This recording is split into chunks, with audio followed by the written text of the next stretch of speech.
Hey everyone, One Big Boss here, and welcome back to another episode of New to Retro Reviews. And today, we are talking about Sonic, but more specifically, the newest game to come out from the Sonic the Hedgehog franchise, Sonic Superstars. And when I first saw this game, my brain kind of went, is this Sega's attempt at a new Super Mario Bros. Wii and Super Mario Bros. 3D World type of situation? Because if it was, I like it. Let's face it, there's a lot of gaming companies that have copied one another over the years and still put their own spin and charm onto something that's to make it not a complete ripoff. And I think Sonic and Mario are like some of the prime examples of that. Yes, there have been Sonic party games, there have been Sonic racing games, but still very much different than Mario party games and Mario Kart games and the basic Sonic and Mario games as well. And I've been a long-time Sonic fan. I remember as a kid going to my cousin's house and having to stay there a lot.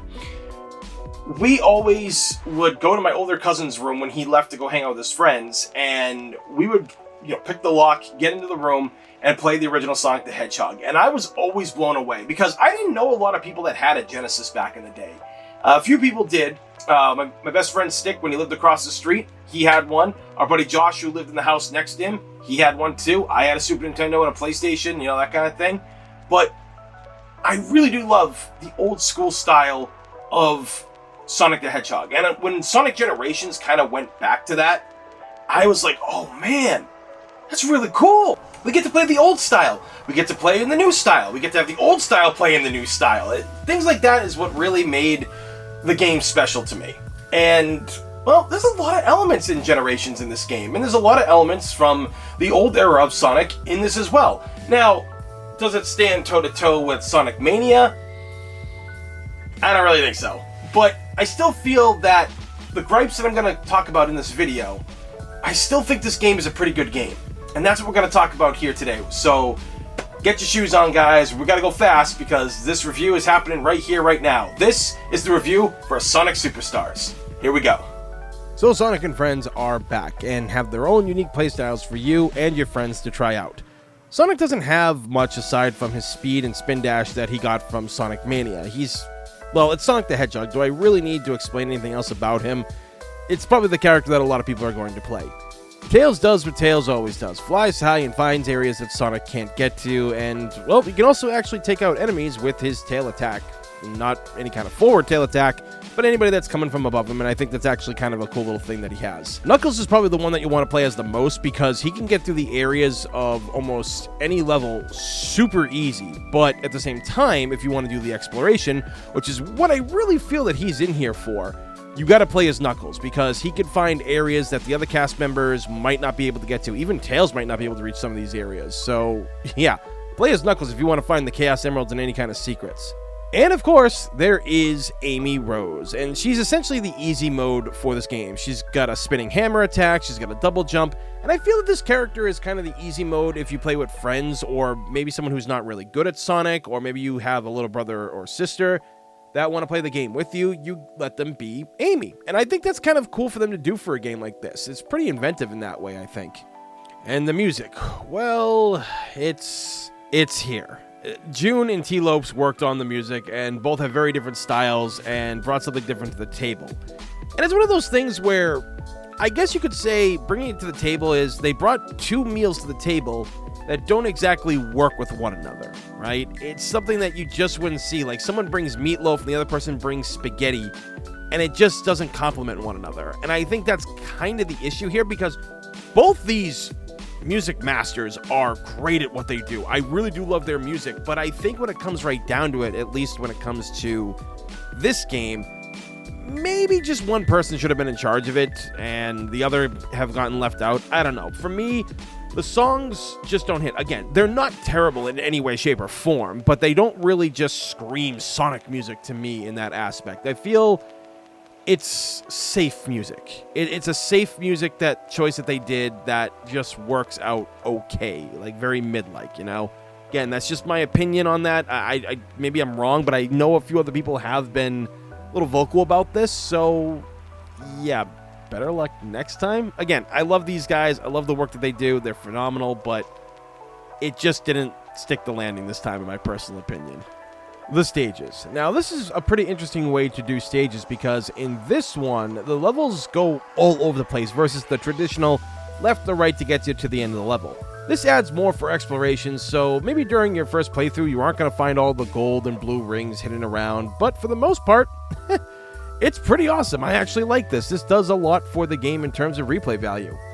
And, well, the levels themselves, they're okay. Nothing too crazy, nothing too terrible. I don't think many of them are going to be super memorable compared to, other classic Sonic games, Sonic Mania, but it's a good mix of what you'd expect from a classic Sonic style game.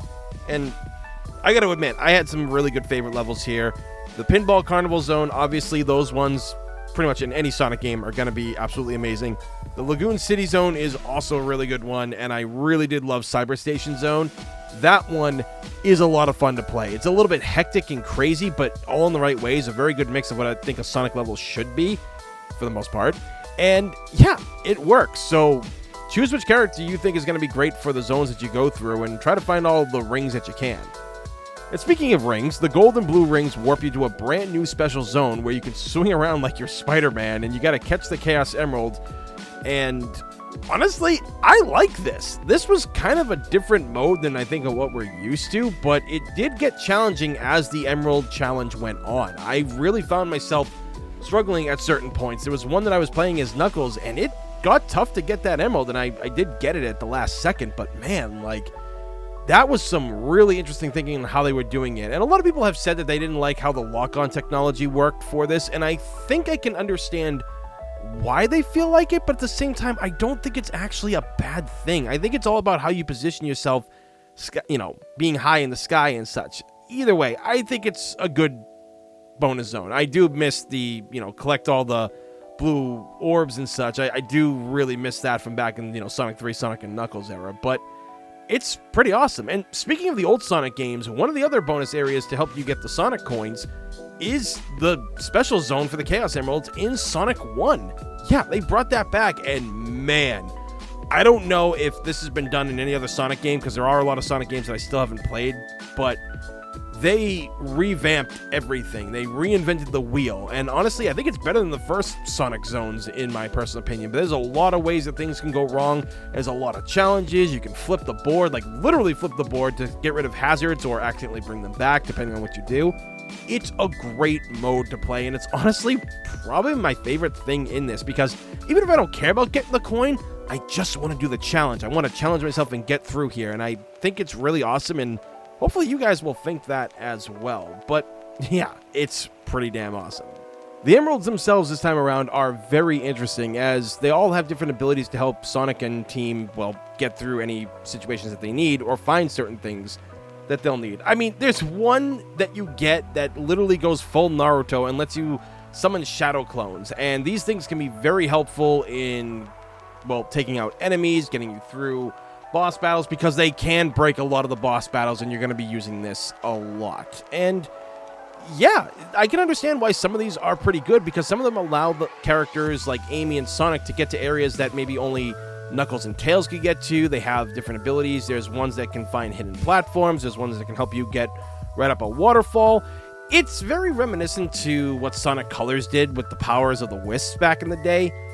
And while I do like this for this game, I don't really think it does that much. I don't know. Maybe it's just me, but I personally don't feel that these things add that much to the game in many ways. I mean, the game is still easy and you kind of just run through everything. But I like the idea on paper. It just, when you see it on screen, for me personally, didn't work out that well. Maybe because it would be better in a 3D Sonic game, right? Maybe a 2D one just isn't where it needs to be. But I give the devs props for doing something different and taking a chance for this, because it doesn't ruin the game in any way, shape, or form, which is one of the biggest things you have to look at. I guess it's just a small nitpick for me, but again, it definitely does not ruin the experience. And again, the Shadow Clone Chaos Emerald stuff is going to help you a lot. The game itself has unlockables for you to work for, but sadly, it's really just in the vein of collecting coins to build the robot. Now, this is a cool idea, and you can use the robot to fight against AIs and such, but I don't know. It just seems kind of meh to me, because that's all you can actually do with it. Like, the coins don't unlock anything else in the game. They don't unlock maybe separate colors for the characters, maybe a new outfit or anything of the sort. There's really no reason to collect these coins, and there really seems to be an emphasis on actually collecting them when they appear on the stage and in the bonus zones. So, I don't know. I just feel that they could have added a little bit more pizzazz to it, like maybe unlock some artwork, some music, whatever. I don't know.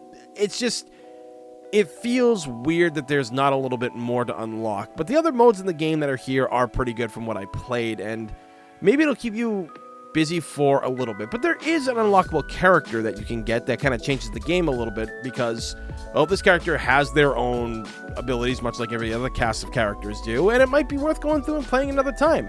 I actually enjoyed playing as them, so maybe you guys will too, but I don't know, something just seems to be missing in the unlockables department here in this game, and I just wish there was a bit more, you know what I mean? So, is this game worth a $60 asking price? I am not too sure on this. This is where I feel that the game might be maybe a $50 game at this point.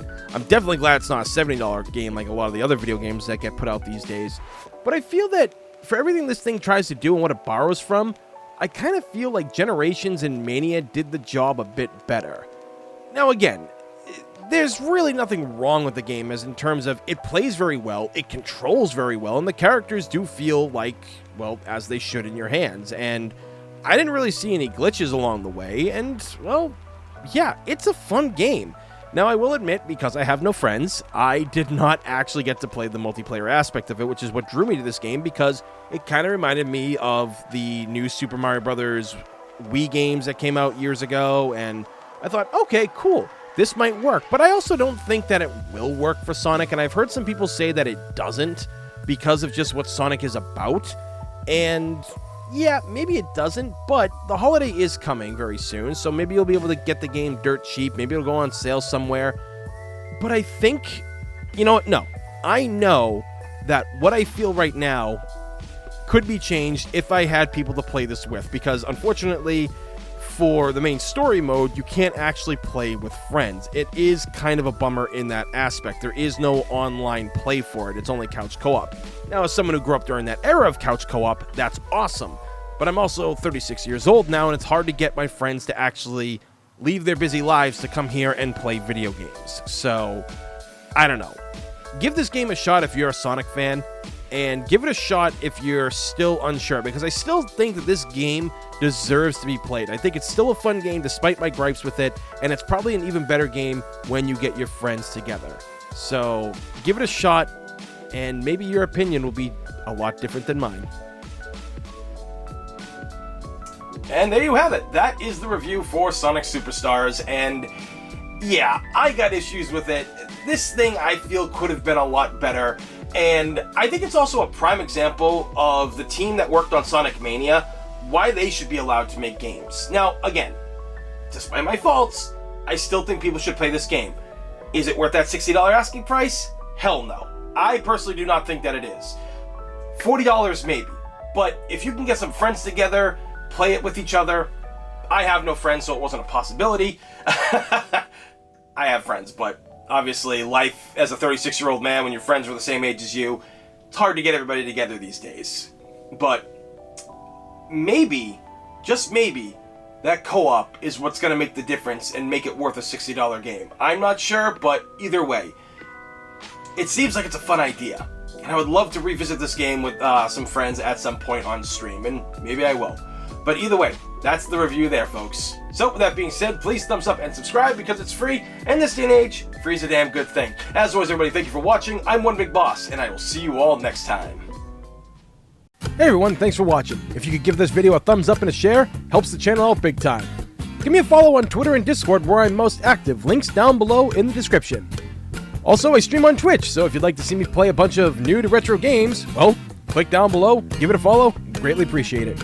Till next time, guys, be safe and have a good one.